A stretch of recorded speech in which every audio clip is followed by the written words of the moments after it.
हिरण्याक्ष नाम के दैत्य के द्वारा पृथ्वी को रसातल में छुपा करके रख दिया गया। 12 भगवान प्रकट होते हैं, पृथ्वी को ऊपर लाने के लिए रसातल में गए। ये हिरण्याक्ष कौन था जानते हो? कश्यप और दिति की संतान।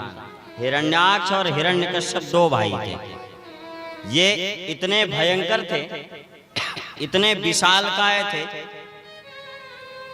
कि इनके भय से स्वर्गलोक में देवता लोग भी थर्राते थे। हाँ, स्वर्ग में ये इंद्र के लोक में कभी पहुंच जाएं तो इंद्र अपना सिंहासन छोड़ करके इधर उधर छुप जाया करते थे, देवता लोग भी छुप जाया करते थे। बड़े विशालकाय थे, बड़े बलवान थे, पहलवान थे।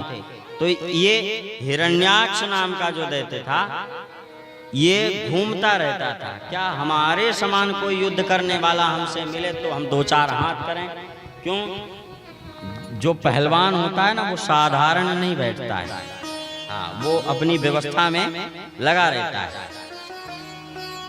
कृष्णावतार में जामवंत जी की पुत्री के साथ में द्वारिकाधीश भगवान का विवाह हुआ।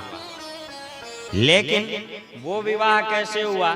बोले जब तक द्वारिकाधीश भगवान ने जामवंत जी की एक गुड़िया नहीं ढीली कर दिया, पटक पटक करके, घूंसा मार मार करके, तब तक जामवंत जी पहचान नहीं पाए द्वारिकाधीश भगवान को कि ये हमारे वही राम जी हैं। रामावतार में जामवंत जी मुंह लटकाए बैठे हैं। राम जी ने पूछा, क्यों आपको कोई प्रसन्नता नहीं है?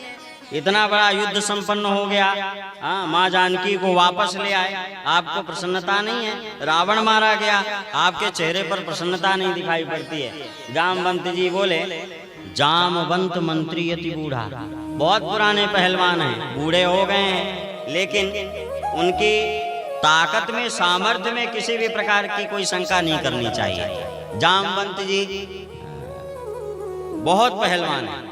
राम जी ने पूछा, तुम्हें क्या जामवंत जी प्रसन्नता नहीं है? जामवंत जी ने कहा, प्रसन्नता है, सब कुछ ठीक है, इतना बड़ा युद्ध हो गया, लेकिन हाँ, कोई हमें संतुष्टि नहीं हुई। राम जी ने पूछा, तुम्हें कैसे संतुष्टि नहीं हुई? अरे बोले, हमारे मन के मुताबिक कोई युद्ध करने वाला हमें दिखाई नहीं पड़ा, किसको हम मारें, किसके साथ युद्ध करें?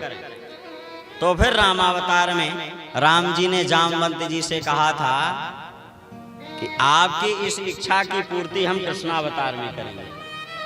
और सत्राजित के भाई प्रसेनजित के द्वारा उस मणि को जब सिंह ने छीन लिया, सिंह को मार करके जामवंत ने, वानर ने छीन लिया, द्वारिकाधीश भगवान अपने ऊपर लगे कलंक को मिटाने के लिए मणि ढूंढने के लिए निकले।